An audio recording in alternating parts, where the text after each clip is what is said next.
오늘은 바다 위에 펼쳐진 불가능한 도전, 그리고 그것을 현실로 만든 놀라운 이야기를 들려드리려고 합니다. 바다 위에 공항을 짓겠다고요? 불가능합니다. 일본 도쿄대학 토목공학과 야마다 히로시 교수가 책상을 내려치며 소리쳤습니다. 중국과 유럽의 전문가들은 고개를 저으며 비웃었죠. 국내에서도 이런 말이 나왔습니다. 공항 생기면 바가지 요금 한 판이겠네. 이제 울릉도 땅값도 하늘 높은 줄 모르고 오르겠군. 하지만 그 바다 위엔 지금 16,400톤짜리 콘크리트 케이슨이 52시간 항해 끝에 도착하고 있습니다. 이건 투자의 기회였을까요? 아니면 고립된 섬의 마지막 희망이었을까요? 지금 그 진실을 밝혀드립니다. 불가능합니다. 이건 공학적으로 실현 불가능한 계획입니다. 일본 토모카쿠의 부회장이 강단을 내려치며 소리쳤습니다. 국제인프라회의장은 순간 긴장감으로 가득 찼죠. 저는 뒷자리에서 그 광경을 지켜보며 회의록을 빠르게 기록했습니다. 깊은 바다 위에 공항을 짓겠다는 건 또 하나의 세금 낭비쇼에 불과합니다. 일본 니혼케이자이 신문의 다나카 기자가 비웃었죠. 중국의 인프라 전문가 왕 웨이 박사도 가세했습니다. 그런 기술은 쇼핑몰에나 쓰는 겁니다. 공항에는 결코 적용할 수 없죠. 저는 미국 스탠퍼드 대학 출신 유엔 인프라 자문위원 올리비아 카터입니다. 그날 회의가 끝난 직후 유엔 사무차장이 저를 급히 불렀습니다. 사무실 문을 열자 그의 표정은 심각했죠. 올리비아, 당신이 직접 현장을 봐야 합니다. 한국 정부가 울릉도에 공항을 짓고 있는데 우리 전문가의 공정한 평가가 필요합니다. 그는 서류 한 장을 내밀었습니다. 경제성 지표 0.77. 0.77이라니 투자 대비 수익이 현저히 낮다는 의미였죠. 전문가로서 이 숫자는 프로젝트 중단을 권고해야 할 수준이었습니다. 하지만 왜 한국은 이 프로젝트를 강행하는 걸까요? 저는 의문을 품었습니다. 48시간 뒤 저는 서울 상공을 지나고 있었습니다. 창밖으로 한강이 은빛으로 빛났죠. 도시의 스카이라인은 인상적이었지만 제 마음은 이미 울릉도를 향하고 있었습니다. 국토교통부 관계자들과의 브리핑은 형식적이었습니다. 그들의 설명은 기술적으로는 그럴듯했지만 제 의심은 깊어졌죠. 정말 이것이 가능한 일일까? 아니면 또 하나의 거대한 실패 프로젝트가 될 것인가?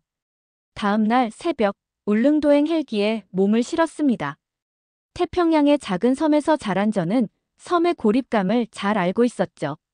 어린 시절 폭풍이 불 때마다 며칠씩 고립되었던 기억이 떠올랐습니다. 창밖으로 보이는 울릉도의 험준한 절벽과 깊고 푸른 바다는 마치 요새처럼 외부 세계와 단절된 느낌이었습니다. 헬기가 하강하기 시작하자 강한 바람에 기체가 흔들렸습니다. 조종사도 긴장한 표정이었죠. 울릉도의 바람은 예측 불가능하기로 유명했습니다. 헬기가 착륙하자 강한 바람이 저를 맞이했습니다. 머리카락이 사방으로 날렸고 헬멧을 단단히 고정해야 했죠. 그리고 한 남자가 다가왔습니다. 카터 박사님, 한국에 오신 걸 환영합니다. 국토교통부 정재훈입니다. 그는 단호한 악수를 건넸습니다. 그의 손은 굳은 살이 박여 있었고 현장에서 직접 뛰는 사람임을 알 수 있었죠. 세계 전문가들이 이 프로젝트를 비웃고 있습니다. 경제성도 낮은데 왜 이런 모험을 감행하는 겁니까? 헬멧을 쓰며 직설적으로 물었죠. 바람 소리가 너무 커서 소리를 질러야 했습니다. 정재훈 과장의 눈빛이 변했습니다. 바람에 흔들리는 머리카락 사이로 그의 진지한 표정이 보였죠. 때로는 숫자만으로 측정할 수 없는 가치가 있습니다. 이쪽으로 오시죠. 현장을 직접 보시면 이해하실 겁니다. 전망대로 가는 길은 험했습니다. 가파른 계단을 오르며 거친 숨을 내쉬었죠. 정재훈 과장은 앞서가며 설명을 이어갔습니다. 이 섬에는 10,000명의 주민이 살고 있습니다. 그들에게 육지는 머나먼 곳이죠. 날씨가 좋을 때도 배로 5시간, 하지만 1년의 절반 가까이는 배가 뜰 수 없습니다. 전망대에 올라본 광경은 충격적이었습니다. 수십 대의 대형 장비들이 마치 거대한 생물처럼 움직이고 있었죠. 굴착기들이 산을 깎아내고 덤프트럭들이 쉴 새 없이 흙을 날랐습니다. 그리고 저 멀리 바다 위에는 거대한 구조물들이 떠 있었습니다. 바다는 이미 인간의 의지로 변형되고 있었습니다.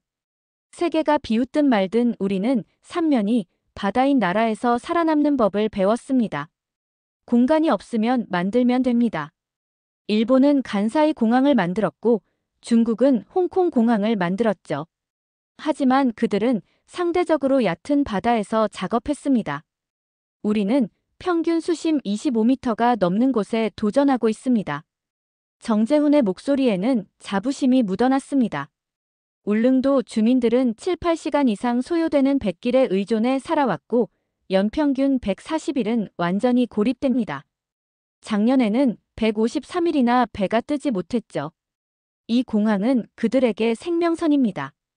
단순한 교통수단이 아니라 생존의 문제입니다. 정재훈 과장이 가리킨 곳을 보니 주민들이 모여 공사를 지켜보고 있었습니다. 한 할머니는 손자의 손을 잡고 눈물을 흘리고 있었죠. 저 할머니의 남편은 10년 전 심장마비로 쓰러졌습니다. 날씨가 나빠 헬기도 뜰 수 없었고 결국 육지병원에 도착하기 전에 돌아가셨죠. 이런 비극이 얼마나 많은지 아십니까? 저녁 회의에서는 프로젝트 총괄 최민수 단장이 설계도를 펼쳤습니다. 회의실은 작업 현장이 한눈에 보이는 곳에 있었고 창밖으로는 불빛을 밝힌 장비들이 밤에도 작업을 이어가고 있었습니다. 그것은 놀라울 정도로 정교했죠. 바다 아래 지질 구조부터 파도 패턴까지 모든 변수가 계산되어 있었습니다. 이 지역의 파도는 특별합니다. 동해의 깊은 곳에서 시작된 너울이 울릉도의 급경사해져 지형을 만나면서 갑자기 높아집니다. 우리는 200년 빈도 설계파를 기준으로 했습니다. 파고 14m까지 견딜 수 있죠. 최민수 단장이 설명했습니다. 이건 도박입니다. 이런 수심에서 공항을 지은 적이 없어요. 세계 어디에도 선례가 없습니다. 제가 우려를 표했죠. 최민수 단장은 고개를 들었습니다. 그의 눈에는 확신이 가득했습니다. 없었기에 우리가 처음 만들고 있는 겁니다. 한국은 항상 그래왔습니다. 반도체도 조선업도 모두가 불가능하다고 했지만 우리는 해냈습니다. 그날 밤 숙소 창문을 통해 작업 현장의 불빛이 바다에 반사되는 모습을 지켜봤습니다. 마치 별들이 바다에 떨어진 것 같았죠. 파도 소리와 함께 들려오는 중장비 소리가 묘한 화음을 이루었습니다. 노트에 이렇게 적었습니다. 그들은 불가능을 모르는 사람들인가 아니면 현실을 무시하는 사람들인가? 내일 아침 그 답을 찾을 수 있을까? 다음 날 아침 그 질문에 대한 답을 찾게 될 줄은 몰랐습니다. 동이 트기도 전에 저는 이미 현장 사무실에 도착해 있었습니다. 새벽 4시, 아직 어둠이 짙게 깔려 있었지만 현장은 이미 활기찼습니다.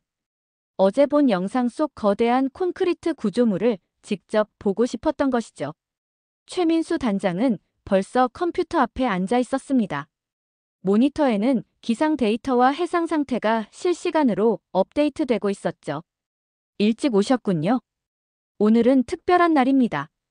케이슨 하나가 도착하는 날이죠. 운이 좋으시네요. 1년에 몇 번 없는 광경입니다. 그는 커피를 건네며 웃었습니다. 케이슨이 정확히 무엇인가요? 어제 영상에서 본 그 거대한 구조물 말입니까? 궁금증을 참지 못하고 물었습니다. 커피의 따뜻함이 새벽의 차가운 공기를 녹여주었죠. 맞습니다. 케이스는 우리 프로젝트의 핵심이죠. 평균 수심 23에서 31m인 울릉도 앞바다의 높이 28m, 무게 16,400톤짜리 콘크리트 구조물입니다. 이걸 30기 설치해 활주로의 기초를 만드는 거죠.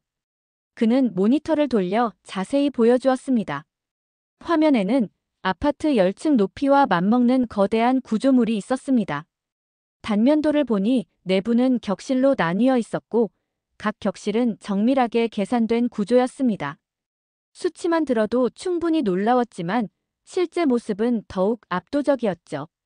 이 구조물들은 어디서 만드는 겁니까? 이런 거대한 것을 어떻게 운반하죠? 포항 영일만에서 제작합니다. 거대한 도크에서 만들어진 후 바다에 띄워 210km를 예인해 울릉도로 옮기죠. 한 기당 이동에는 약 52시간이 걸립니다. 예인선 8척이 동원되고 해상 기상을 철저히 모니터링하며 이동합니다. 저는 지도를 펼쳐봤습니다. 포항에서 울릉도까지의 항로가 표시되어 있었죠. 동해의 거친 바다를 가로질러 그런 거대한 구조물을 이동시킨다는 생각에 등골이 오싹했습니다. 날씨가 나쁘면 어떻게 합니까? 파도가 높게 일면 위험하지 않나요? 태풍이라도 오면 어떻게 하죠? 물론 위험합니다. 작년에는 태풍 때문에 한 달 넘게 작업이 중단되기도 했죠. 하지만 우리는 기상 조건을 철저히 분석하고 예측해 최적의 이동 시간을 선택합니다. 일본 기상청, 미국 해양대기청의 데이터까지 모두 분석하죠. 위험은 항상 따르지만 포기할 수는 없습니다. 최민수 단장이 창밖을 가리켰습니다. 동쪽 하늘이 서서히 밝아오고 있었죠. 오늘 아침 6시경 도착 예정입니다.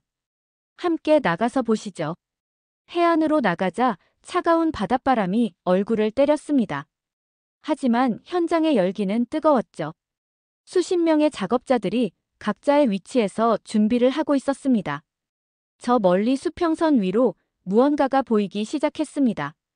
처음에는 작은 점에 불과했지만 시간이 지날수록 그 윤곽이 뚜렷해졌죠. 저기입니다. 누군가 외쳤습니다. 바다 위를 떠다니는 거대한 콘크리트 덩어리가 천천히 다가오고 있었습니다. 8척의 예인선이 케이슨을 둘러싸고 있었고 주위에는 경비정과 작업선들이 호위하고 있었죠. 아침 햇살을 받은 케이슨은 마치 거대한 성처럼 보였습니다. 저것이 오늘의 주인공입니다. 16번째 케이슨이죠. 최민수 단장이 자랑스럽게 말했습니다. 이미 15기가 설치되었고 앞으로 14기가 더 필요합니다. 이 광경은 압도적이었습니다. 케이슨이 가까이 다가올수록 그 크기가 실감났죠. 높이 28m, 가로, 세로 각각 40m가 넘는 거대한 구조물이었습니다. 수십 척의 작업선이 케이슨 주위를 에워싸고 정밀한 안내에 따라 천천히 이동하고 있었죠. 이제부터가 진짜입니다. 저 케이슨을 정확한 위치에 설치해야 합니다. 오차 범위는 10cm 이내죠. 최민수 단장이 설명했습니다. 10cm라고요? 저런 거대한 구조물을 바다에서 그렇게 정밀하게 설치할 수 있습니까? 우리에게는 최첨단 GPS 시스템과 수중 음파 탐지기가 있습니다. 그리고 무엇보다 경험 많은 전문가들이 있죠. 보십시오. 거대한 크레인선이 작동하기 시작했습니다. 케이슨 상부에 연결된 와이어가 팽팽해졌고 서서히 구조물이 들어 올려졌습니다. 그리고 마침내 목표 지점에 도달했을 때 케이슨은 천천히 물속으로 가라앉기 시작했습니다. 잠수부 팀이 대기하고 있습니다. 수중에서 위치를 확인하고 미세 조정을 합니다. 한치의 오차도 허용되지 않죠. 현장 감독이 무전기로 지시를 내렸습니다. 1시간이 넘는 작업 끝에 케이슨이 정확한 위치에 안착했습니다. 작업자들의 얼굴에 안도의 표정이 번졌죠. 박수 소리가 터져 나왔습니다. 우리는 땅이 부족하면 바다를 메웁니다. 정재훈 과장이 조용히 말했습니다. 그 말이 가슴에 와닿았습니다. 이건 단순한 건설 프로젝트가 아니었습니다.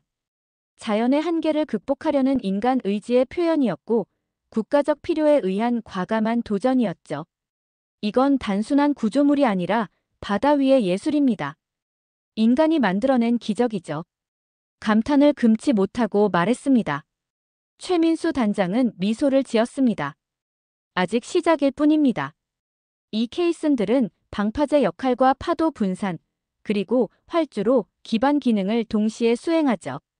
각 케이스는 연결 구조물로 이어지고 그 위에 콘크리트를 타설해 활주로를 만듭니다. 국내 공항 건설 사상 최초로 적용하는 공법입니다.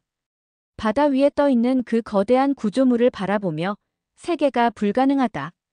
외쳤던 프로젝트가 실제로 모습을 갖춰가고 있다는 사실에 경외감을 느꼈습니다. 제 평가 보고서는 이미 완전히 다른 방향으로 흘러가고 있었죠. 아침 일찍 저는 최민수 단장과 함께 가두봉으로 향했습니다. 가파른 산길을 오르는 동안 숨이 차올랐습니다. 울릉도의 상징적인 산으로 높이 194m의 이봉우리는 프로젝트의 또 다른 도전 과제였죠. 정상 가까이 올라가자 거대한 포크레인과 불도저들이 산을 깎아내는 모습이 보였습니다. 굉음과 함께 바위들이 부서지고 있었죠. 이 산을 깎아서 어디에 쓰는 겁니까? 이렇게 아름다운 산을 파괴하는 게 맞습니까? 물었습니다. 바다를 메우는데 사용합니다. 자연의 균형을 맞추는 셈이죠. 한쪽에서 깎아내어 다른 쪽을 채우는 겁니다. 최소한의 훼손으로 최대한의 효과를 내려고 노력하고 있습니다. 최민수 단장이 답했습니다. 발 아래로 수십 대의 덤프트럭이 쉴 새 없이 오가며 암석을 날랐죠. 구불구불한 산길을 따라 이어진 트럭 행렬은 마치 개미 행렬 같았습니다. 그들은 산에서 깎아낸 바위를 바다로 운반하고 있었습니다. 자연의 형태를 인위적으로 바꾸는 이 작업은 경외감과 동시에 우려를 불러일으켰습니다. 현재 절토율은 어느 정도입니까? 작업 현황판을 보며 물었습니다. 24.7%입니다. 생각보다 진척이 느립니다. 울릉도의 안반은 예상보다 단단했죠. 화산섬 특유의 현무암질이라 일반 장비로는 작업이 어렵습니다. 특수 발파를 해야 하는데 주민들의 안전을 고려해 작업 시간도 제한적이죠. 바다 매립은 더뎌서 7.3%에 불과합니다. 그가 가리킨 공정표를 보니 예상보다 한참 뒤처진 상태였습니다. 원래 계획대로라면 지금쯤 40%는 진행되어야 했죠. 하지만 그들의 결의는 조금도 약해 보이지 않았습니다. 환경 파괴에 대한 우려는 없습니까? 이렇게 대규모로 산을 깎는 것이 생태계에 미치는 영향이 상당할 텐데요. 제가 우려를 표했습니다. 최민수 단장은 잠시 걸음을 멈추고 깊은 숨을 내쉬었습니다. 멀리 바다를 바라보는 그의 눈에는 복잡한 감정이 담겨 있었죠. 초기에는 주민들의 반발이 심했습니다. 공사 중 발생하는 흙탕물과 분진으로 민원이 빗발쳤죠. 특히 어업에 종사하는 분들의 반대가 거셌습니다. 바다가 오염되면 생계가 끊긴다고요. 그는 저를 현장 사무실로 안내했습니다. 벽면에는 복원계획 설계도가 빼곡히 붙어 있었죠. 초록색으로 표시된 부분이 복원 예정 지역이었습니다. 저희는 단순히 파괴하는 게 아닙니다. 변형하는 겁니다. 이 복원 설계를 보세요. 가두봉을 깎는 동시에 단계적 복원 작업을 병행하고 있습니다. 절토 부분은 다시 초목을 심고 훼손된 지역은 자연 친화적 방식으로 복구하죠. 이미 초기 절토 지역 일부는 녹화 작업이 진행 중입니다. 최민수 단장이 설명했습니다. 자연을 훼손하고 다시 복구한다는 게 모순적으로 들립니다. 그냥 건드리지 않는 게 최선 아닌가요? 제가 반문했습니다. 물론 그게 이상적이죠. 하지만 울릉도 주민들에게 공항은 선택이 아닌 필수입니다. 작년에 임산부가 조산 위험으로 긴급 이송이 필요했는데 사흘 동안 배가 뜨지 못했습니다. 다행히 날씨가 좋아져 헬기로 이송했지만 조금만 늦었으면 산모와 아이 모두 위험했을 겁니다. 이런 일이 한두 번이 아닙니다. 그의 말에는 절실함이 묻어났습니다. 저는 고개를 끄덕일 수밖에 없었죠. 오후에는 매립공사 현장을 방문했습니다. 가두봉에서 운반된 암석들이 바다를 메우고 있었습니다. 바다를 메우는 작업은 더욱 복잡했죠. 먼저 큰 바위를 쌓고 그 사이를 작은 돌로 채운 후 마지막으로 흙을 덮는 과정이었습니다. 각 단계마다 정밀한 계산이 필요했죠. 해양 오염을 방지하기 위한 특수 차단막이 설치되어 있었습니다. 오탁 방지막이라고 불리는 이 장치는 공사로 인한 흙탕물이 바다로 퍼지는 것을 막아주었죠. 현장 책임자인 김수연 과장이 다가왔습니다. 그녀는 울릉도 출신으로 이 프로젝트에 특별한 애착을 가지고 있었죠. 이 바다는 우리에게 삶의 터전입니다. 할아버지도 아버지도 이 바다에서 고기를 잡으며 살았죠. 생존을 위해 변형해야 하지만 최대한 존중하려 합니다. 기술만으로는 부족하죠. 마음이 있어야 합니다. 그녀가 가리킨 곳을 보니 잠수부들이 수중 작업을 하고 있었습니다. 매립 과정에서 밀려난 해양 생물들을 다른 곳으로 옮기는 작업이었죠. 우리는 가능한 한 많은 생명을 살리려고 노력합니다. 전복, 소라, 해삼 같은 것들을 안전한 곳으로 이주시키죠. 완벽하지는 않지만 최선을 다하고 있습니다. 그날 저녁 지역 주민 대표들과의 간담회가 있었습니다. 작은 마을 회관에 모인 주민들의 표정은 복잡했죠. 처음에는 무거운 침묵이 흘렀지만 점차 대화가 시작되었습니다. 우리는 이 산을 보며 자랐습니다. 봄이면 진달래가 피고 가을이면 단풍이 아름다웠죠. 그 산이 깎여나가는 걸 보면 가슴이 아픕니다. 한 노인이 떨리는 목소리로 말했습니다. 다른 주민이 이어받았습니다. 하지만 우리 아이들이 아플 때마다 무력하게 고통받는 것도 보아왔죠. 제 조카는 맹장염으로 고생하다가 결국 복막염까지 갔습니다. 날씨 때문에 사흘이나 기다렸거든요. 산이 깎이는 건 아프지만 그 희생이 우리의 미래가 될 거라 믿습니다. 한 중년 여성이 손을 들었습니다. 저는 민박을 운영합니다. 관광객들이 오고 싶어도 배가 자주 결항되니 예약을 취소하는 경우가 많아요. 공항이 생기면 안정적으로 손님을 받을 수 있겠죠. 우리 경제도 나아질 겁니다. 하지만 반대 의견도 있었습니다. 한 어부가 벌떡 일어났습니다. 바다가 오염되면 우리는 뭘 먹고 삽니까? 공항이 생겨도 비행기 표가 비싸면 서민들은 이용할 수 없을 텐데요. 격렬한 토론이 이어졌습니다. 찬성과 반대, 희망과 우려가 뒤섞였죠. 하지만 한 가지는 분명했습니다. 모두가 울릉도의 미래를 걱정하고 있다는 것이었죠. 간담회가 끝날 무렵 한 고등학생이 조심스럽게 말했습니다. 저는 서울에 있는 대학에 가고 싶어요. 하지만 날씨 때문에 수능 시험을 못 볼까봐 무서워요. 작년 선배는 결국 육지에서 한 달을 살았어요. 공항이 생기면 그런 걱정은 안 해도 되겠죠? 그 말에 모두가 조용해졌습니다. 공항이란 건 결국 사람에 관한 것이었습니다. 자연과 인간의 필요 사이에서 균형을 찾는 여정이었죠. 울릉도에서의 셋째 날 저는 이 섬의 실제 삶을 더 깊이 보고 싶었습니다. 최민수 단장은 저를 섬의 중심지인 도동항으로 안내했죠. 항구는 이른 아침부터 붐볐습니다. 거친 바다를 바라보며 많은 주민들이 모여 있었습니다. 무슨 일입니까? 제가 물었습니다. 배를 기다리고 있는 겁니다. 오늘 의약품과 신선식품이 들어올 예정이었죠. 하지만 아침부터 파도가 높아 결항이 예상됩니다. 어제도 결항이었는데 오늘도 그럴 것 같네요. 최민수가 설명했습니다. 한 노인이 깊은 한숨을 내쉬었습니다. 낡은 모자를 쓴 그의 얼굴에는 깊은 주름이 패여 있었죠. 또 결항입니다. 제 손녀가 내일 중요한 시험이 있어 오늘 꼭 육지로 나가야 하는데 말입니다. 벌써 사흘째 기다리고 있어요. 옆에 있던 젊은 엄마가 울먹였습니다. 우리 아이 분유가 떨어져 가는데 어떡하죠? 마트에도 재고가 없대요. 이 한마디 한마디가 울릉도 주민들의 현실을 적나라하게 보여주었죠. 육지에서는 당연한 일상이 이곳에서는 투쟁이었습니다. 항구 사무실에서 확인한 결과는 충격적이었습니다. 컴퓨터 화면에 띄워진 통계를 보며 저는 할 말을 잃었죠. 지난해 울릉도 배편은 무려 153일이나 결항되었습니다. 연평균 140일 이상 결항된다고 들었는데 실제로는 더 심각하군요. 거의 1년의 절반 가까이 고립된다는 말씀이신가요? 제가 놀라서 물었습니다. 맞습니다. 겨울철이 특히 심합니다. 최악의 경우 2주 이상 고립된 적도 있습니다. 2018년 2월에는 18일 연속 결항이었죠.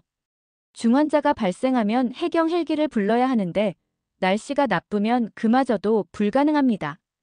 최민수가 무거운 목소리로 설명했습니다. 저는 섬의 유일한 병원을 방문했습니다. 울릉군 보건의료원이라는 간판이 걸린 건물은 깨끗했지만 한계가 명확했죠. 현대식 장비는 있었지만 전문 인력이 부족했습니다. 병원장을 만나 대화를 나눴습니다. 그는 10년째 울릉도를 지키고 있는 의사였죠. 우리 병원의 가장 큰 문제가 무엇인지 아십니까? 장비가 아닙니다. 의료진이죠. 외과 전문의는 한 명뿐입니다. 그마저도 계약 기간이 끝나면 떠날 겁니다. 누가 이 외딴 섬에 오려고 하겠습니까? 중증 환자는 어떻게 합니까? 제가 물었습니다. 포항이나 강릉으로 이송해야 합니다. 하지만 날씨가 나쁘면 환자는 그저 기다려야 하죠. 기다림이 사망으로 이어진 경우도 있습니다. 작년에 심근경색 환자가 있었는데 병원장의 표정이 어두워졌습니다. 그는 더 이상 말을 잇지 못했죠. 오후에는 울릉초등학교를 방문했습니다. 전교생이 150명 정도의 작은 학교였지만 아이들의 눈빛은 반짝였습니다. 고등학생들과의 대화에서 그들의 꿈과 현실의 괴리를 느꼈죠. 저는 바이올린을 전공하고 싶어요. 하지만 그러려면 울릉도를 떠나야 합니다. 서울에 선생님이 계시는데 주말마다 레슨을 받으러 가야 해요. 그런데 배가 결항되면 수업을 못 듣죠. 지난달에는 2번이나 못 갔어요. 한 여학생이 아쉬운 표정으로 말했습니다. 다른 학생이 이어받았습니다. 저는 과학고에 가고 싶은데 면접을 보러 가는 것도 걱정이에요. 날씨가 나쁘면 못 갈 수도 있잖아요. 그래서 일주일 전에 미리 나가서 친척 집에 있어야 한대요. 교장 선생님과의 대화도 인상적이었습니다. 우리 학교의 가장 큰 문제는 교사 수급입니다. 젊은 선생님들이 발령받는 걸 꺼려하죠. 가족과 떨어져 지내야 하니까요. 그나마 오신 분들도 의무 복무 기간만 채우고 떠납니다. 저녁에는 공항 건설 사무실로 돌아와 미래 운영 계획을 검토했습니다. 회의실 벽에는 큰 지도와 함께 미래의 청사진이 그려져 있었죠. 김포공항에서 울릉도까지 단 50분 소요됩니다. 현재 100길로 5시간 이상 걸리는 거리가 비행기로는 50분이죠. 하루 왕복 4편 운항 예정이고 50인승 항공기가 투입됩니다. 운항 요원이 설명했습니다. 연간 수송 능력은 어느 정도입니까? 제가 물었습니다. 하루 최대 2,000명을 수송할 수 있는 여객 터미널을 건설 중입니다. 연간 70만 명 정도 이용 가능하죠. 관광객뿐 아니라 주민들의 이동도 자유로워집니다. 운항률은 어느 정도로 예상하십니까? 울릉도의 기상 조건을 고려하면 쉽지 않을 텐데요. 목표는 연중 운항률 97% 이상입니다. 물론 기상 조건이 까다롭지만 최신 항행 장비와 안전시설로 극복할 수 있을 거라 봅니다. 이게 현실이 된다면 울릉도는 완전히 다른 섬이 될 겁니다. 제가 감탄하며 말했습니다. 병원도 학교도 시장도 지금은 머나먼 곳들이죠. 날씨가 좋아도 왕복 10시간 이상 걸립니다. 하지만 공항이 열리면 모두 2시간 이내에 가능해집니다. 서울까지도 2시간이면 충분하죠. 이건 단순한 이동 시간의 단축이 아닙니다. 삶의 질이 완전히 바뀌는 겁니다. 최민수가 진지하게 말했습니다. 창밖으로 어두운 바다를 바라보며 생각에 잠겼습니다. 불빛을 밝힌 작업 현장이 마치 희망의 등대처럼 보였죠. 이 작은 섬에 사는 사람들에게 공항은 단순한 건축물이 아니었습니다. 그것은 생명줄이었고 미래였고 희망이었죠. 제 노트북을 열고 보고서에 새로운 제목을 적었습니다. 울릉공항 고립의 섬에서 연결의 섬으로. 그리고 그 아래 이렇게 덧붙였죠. 이것은 단순한 인프라 프로젝트가 아니다. 한 국가가 모든 국민을 포용하겠다는 의지의 표현이다. 넷째 날 공항 건설 사무실 회의실에서 저는 활주로 설계도를 펼쳐놓고 최민수 단장과 대화를 나누고 있었습니다. 커다란 설계도에는 복잡한 선들과 숫자들이 빼곡했죠. 그런데 눈에 띄는 숫자 하나가 계속 마음에 걸렸습니다. 1200m라고요? 이 활주로 길이가 맞습니까? 제가 설계도를 가리키며 물었습니다. 빨간 펜으로 표시된 활주로 길이가 유독 짧아 보였죠. 네, 맞습니다. 50인승 항공기인 ATR-42와 ATR-72 기종 운항을 기준으로 설계했습니다. 이 기종들은 단거리 이착륙이 가능한 특수 항공기죠. 최민수 단장이 답했습니다. 하지만 이 길이는 국제 기준으로 봐도 상당히 짧습니다. 미국 연방항공청 기준으로는 이런 지형과 기상 조건에서 최소 1,500m는 되어야 합니다. 특히 울릉도 같은 강풍 지역에서는 더 길어야 하죠. 바람이 강하면 착륙거리가 늘어나거든요. 제 전문적 의견을 제시했습니다. 최민수 단장은 깊은 한숨을 내쉬었습니다. 창밖을 바라보는 그의 눈에는 고민이 가득했죠. 그 문제로 지금 큰 논쟁이 벌어지고 있습니다. 주민들도 1,500m 연장을 강력히 요구하고 있죠. 기술적으로도 필요하다는 건 저희도 압니다. 하지만 예산 문제군요. 제가 그의 말을 받았습니다. 그렇습니다.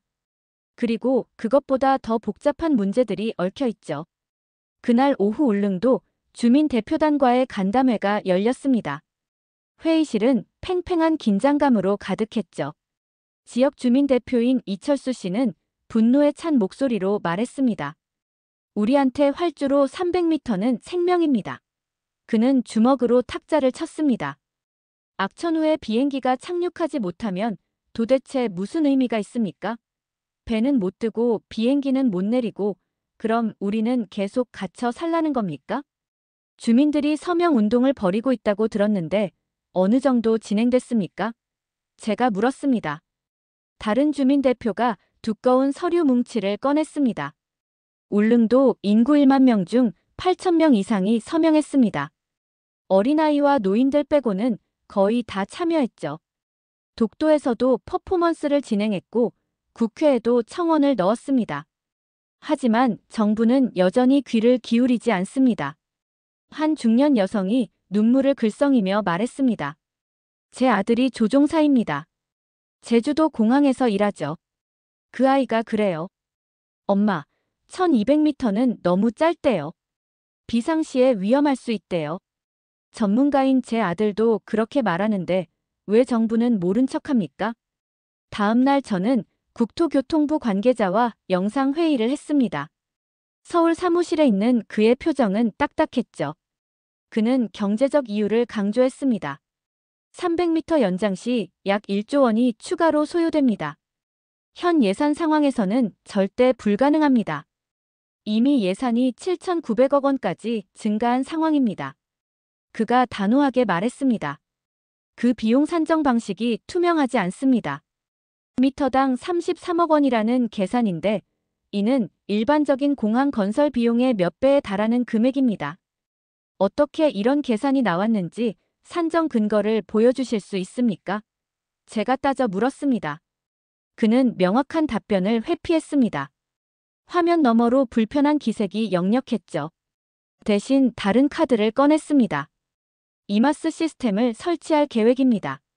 최신 기술이죠.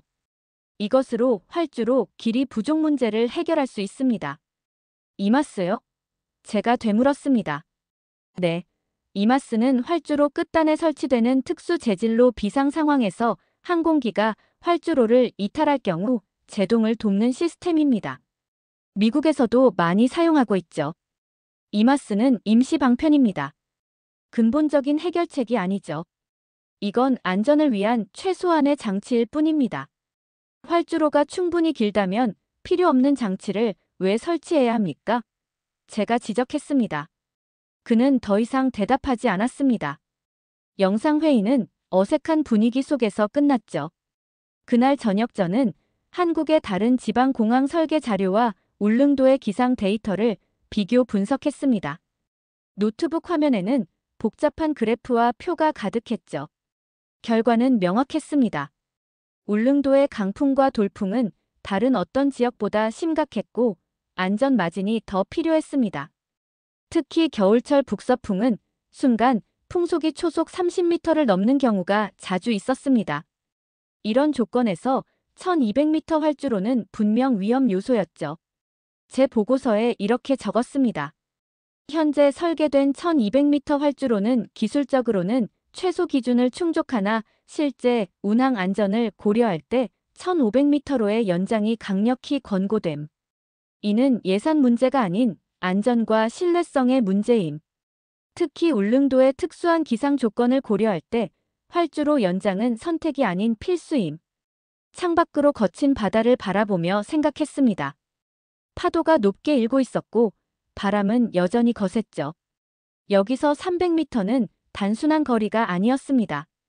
그것은 안전과 불안 사이의 경계였고 성공과 실패를 가르는 선이었죠. 이 작은 섬에게 300m의 의미는 그 어느 것보다 컸습니다. 다음 날 아침 정재훈 과장이 저를 찾아왔습니다. 그의 표정이 평소보다 더 심각했죠. 새로운 예산 자료를 가져왔습니다. 어제 국토부에서 보낸 것인데 확인해 주시겠습니까? 그는 두꺼운 서류 뭉치를 내밀었습니다. 표지에는 울릉공항 총사업비 조정 계획이라고 적혀 있었죠.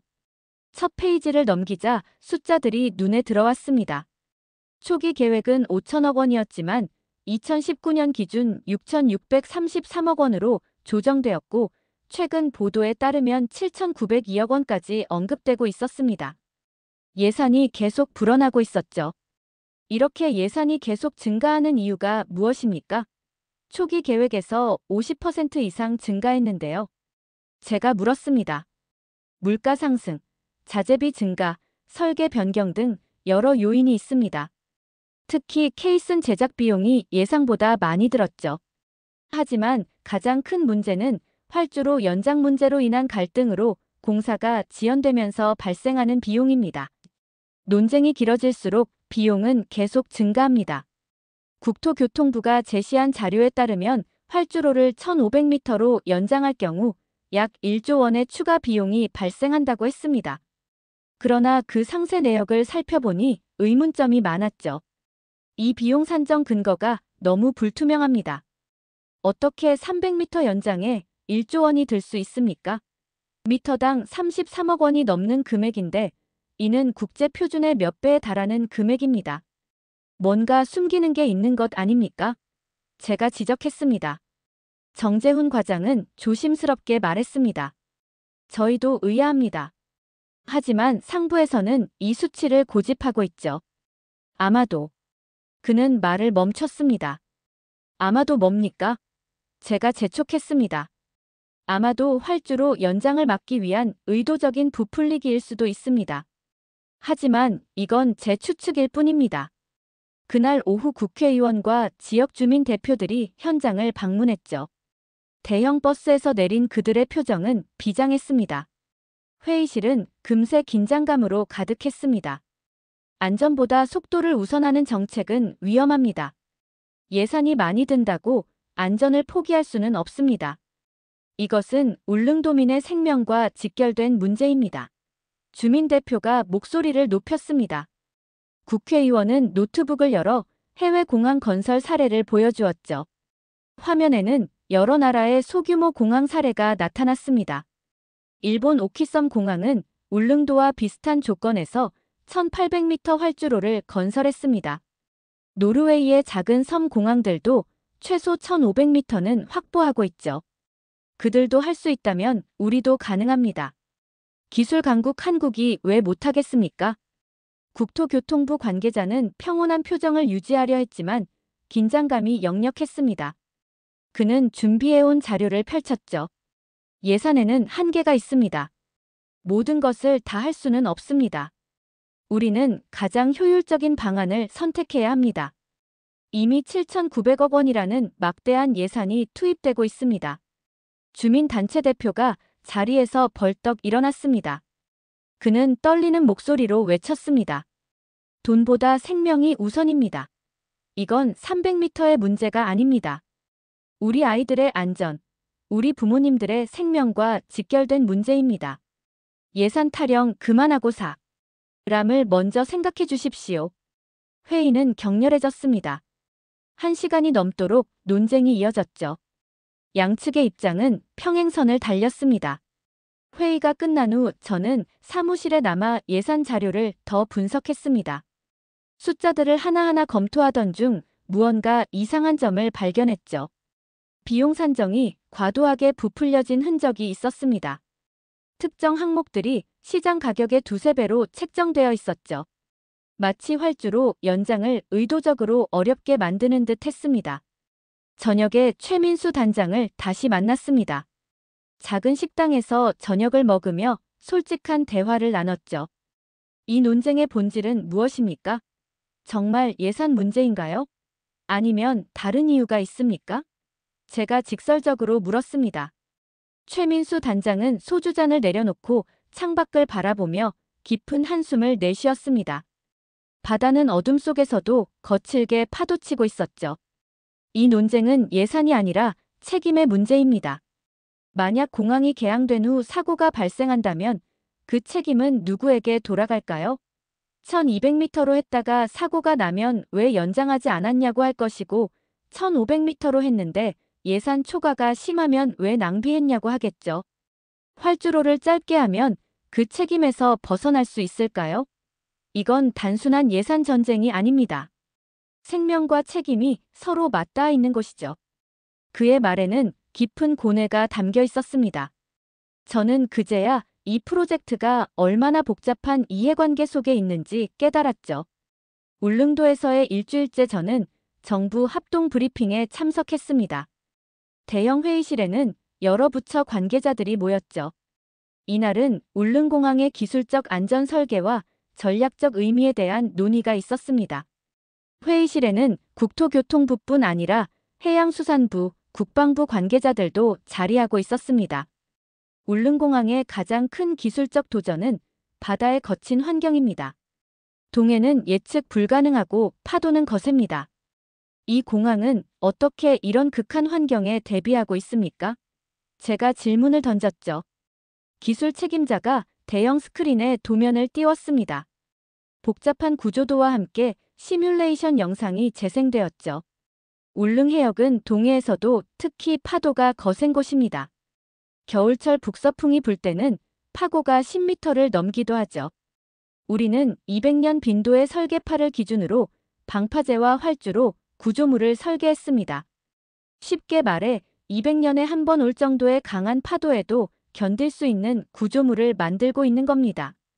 화면에는 거대한 파도가 방파제에 부딪히는 시뮬레이션이 나타났습니다. 파도는 구조물에 부딪혀 산산이 부서졌지만 방파제는 끄떡없었죠. 저는 지난주 목격한 케이슨 설치 장면을 떠올렸습니다. 그 거대한 콘크리트 블록이 200년에 한 번 올 파도에도 견딜 수 있도록 설계되었다니 놀라웠죠. 이마스 시스템에 대해 더 설명해 주실 수 있습니까? 제가 활주로 끝단에 표시된 부분을 가리키며 물었습니다. 다른 기술자가 나섰습니다. 이마스는 엔저니드 머티리얼즈 어레스팅 시스템의 약자입니다. 활주로 이탈 방지 시스템이죠. 항공기가 착륙 시 활주로를 벗어나는 상황이 발생하면 특수 재질로 만든 이 시스템이 비행기를 안전하게 멈추게 합니다. 일종의 거대한 충격 흡수 장치라고 보시면 됩니다. 울릉도처럼 공간이 제한적인 곳에서는 필수적인 안전장치입니다. 하지만 이마스는 최후의 안전장치일 뿐입니다. 충분한 활주로 길이가 우선이죠. 제가 지적했습니다. 회의가 진행되던 중 국방부 관계자가 조심스럽게 발언을 이어갔습니다. 그는 군복을 입은 대령이었죠. 울릉공항은 단순한 민간 시설이 아닙니다. 이곳은 동해에서 우리의 전략적 거점이 될 것입니다. 독도까지의 접근성이 크게 향상되고 해양 영토 관리에도 큰 도움이 될 것이죠. 유사시 군용기 운용도 고려하고 있습니다. 그의 말에 회의실이 잠시 조용해졌습니다. 모두가 그 의미를 이해하고 있었죠. 울릉공항은 단순한 교통 인프라가 아니었습니다. 그것은 국가 안보와도 직결된 시설이었죠. 저는 독도와 울릉도 사이의 거리를 지도에서 확인했습니다. 불과 87.4km였습니다. 이 공항이 완성되면 독도까지의 접근 시간이 얼마나 단축됩니까? 제가 물었습니다. 현재는 울릉도에서 독도까지 배로 2시간 30분이 걸립니다. 날씨가 좋을 때만 가능하죠. 하지만 울릉공항이 완성되면 헬기로 20분 이내에 도착할 수 있습니다. 고정익 항공기로도 5분이면 충분합니다. 유사시 대응 시간이 대폭 단축되는 거죠. 국방부 관계자가 답했습니다. 해양수산부 관계자도 발언했습니다.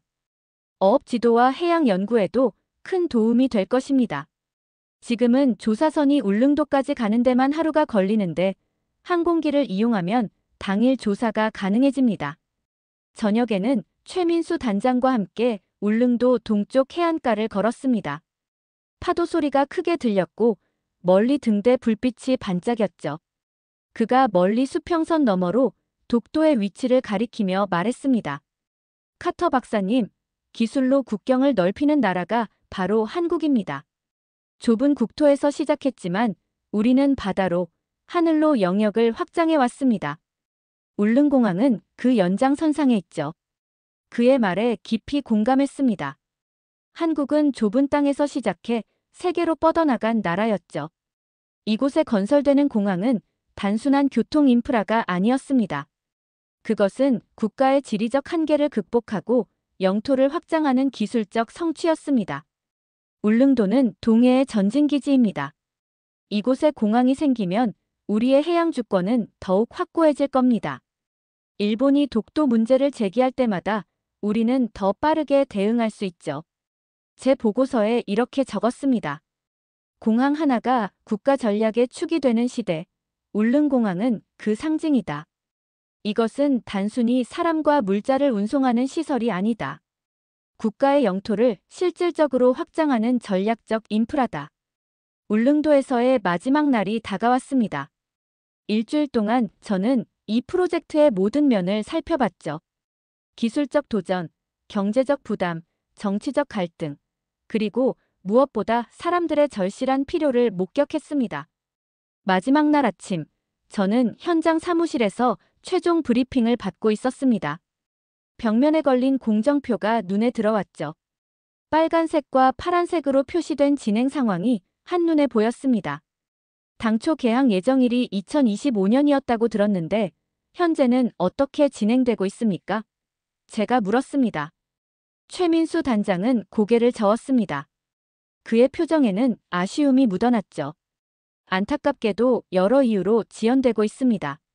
자재 수급 문제가 있었고 작년 여름 태풍으로 케이슨 하나가 손상되기도 했죠. 지역 민원도 있었고 몇 차례의 현장 사고도 있었습니다. 무엇보다 활주로 길이 논쟁으로 인한 설계 변경 가능성 때문에 공사가 중단된 구간도 있었죠. 현재는 2028년 3월 개항을 목표로 하고 있습니다. 3년이 더 걸린다는 말씀이군요.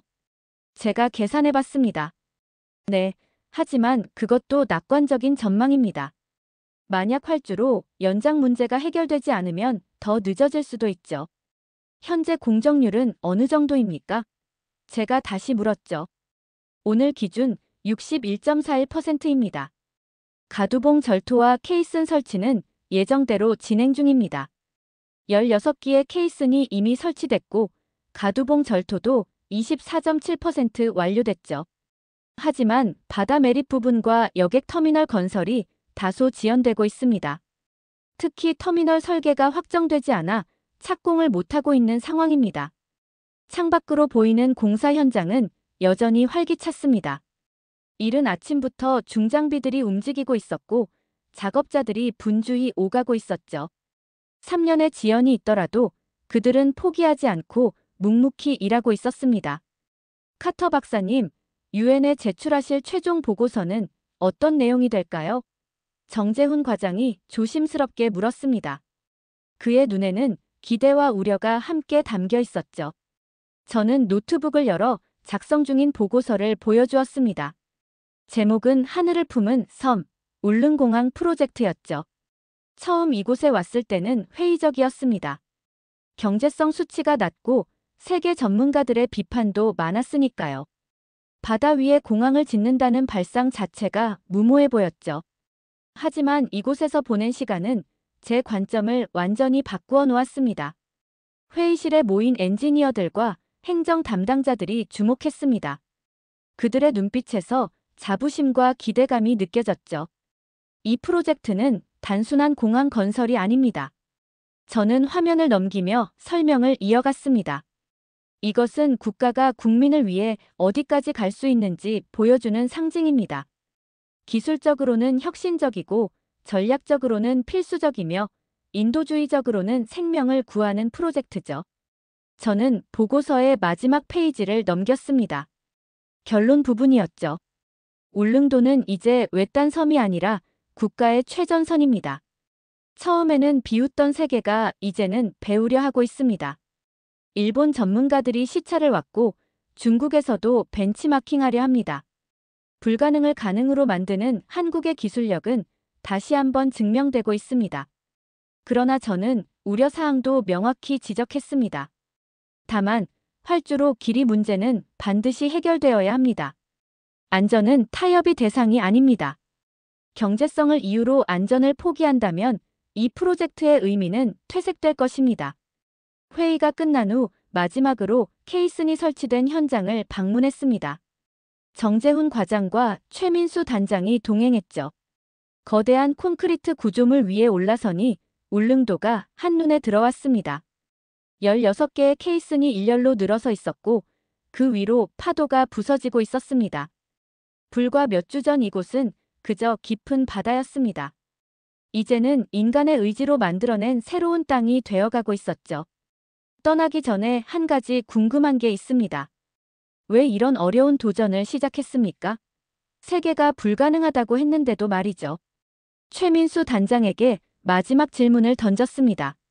그는 잠시 생각에 잠겼습니다. 바람이 그의 머리카락을 흩날렸고 파도 소리가 크게 들렸죠. 그리고 천천히 대답했습니다. 우리는 항상 불가능한 것을 가능하게 만들어 왔습니다.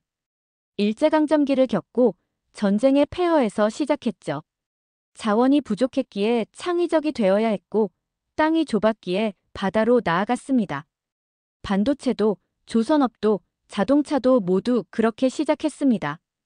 이건 단순한 공항이 아닙니다. 이곳은 우리가 어떤 민족인지 보여주는 증거죠. 그는 울릉도를 둘러싼 바다를 가리켰습니다. 이 바다가 우리를 가두는 벽이 아니라 세계로 나가는 길이 되게 하려는 겁니다. 울릉도 주민들에게도 대한민국에게도 말이죠. 비행기에 오르기 전 저는 뒤를 돌아봤습니다. 공항 건설 현장이 멀어져 가고 있었죠. 비행기가 이륙하자 울릉도 전체가 한눈에 들어왔습니다. 가두봉이 깎인 모습, 바다를 메운 부분, 그리고 일렬로 늘어선 케이슨들이 보였습니다. 비행기 안에서 창밖을 내다보며 저는 보고서의 마지막 문장을 적었습니다. 3년이 더 걸릴 것이다. 어쩌면 그 이상일 수도 있다. 하지만 그 시간은 기다림이 아니라 증명의 시간이 될 것이다. 울릉공항은 완성될 것이고 세계는 또 하나의 불가능을 가능으로 바꾼 한국의 의지를 목격하게 될 것이다. 이것은 단순한 건설 프로젝트가 아니다. 작은 섬의 하늘을 여는 것은 곧 대한민국의 미래를 여는 일이다. 자, 오늘의 이야기는 여기까지입니다. 오늘 우리는 불가능을 가능으로 바꾸는 한국의 놀라운 기술력과 의지를 만나보았습니다. 수심 30m 바다 위에 공항을 짓는 도전은 세계가 비웃었지만 이제는 배우려 하고 있습니다.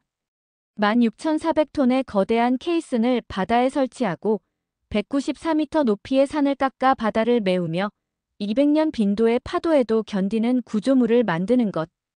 이 모든 것이 작은 섬 주민들의 생명을 지키기 위한 노력입니다.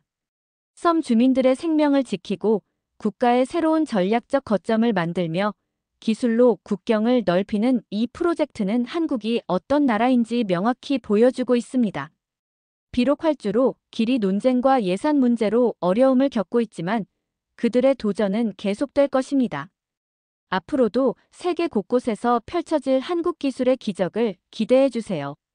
불가능은 없다는 것을 한국은 계속 증명해 나갈 것입니다. 지금까지 감동 클릭이었습니다. 오늘도 끝까지 함께 해주셔서 정말 감사합니다. 당신만의 감동 이야기가 늘 당신 곁에서 따뜻한 순간으로 남길 바랍니다. 다음에도 가슴 뭉클한 이야기로 다시 찾아올게요. 감동 클릭과 함께 다음에도 만나요.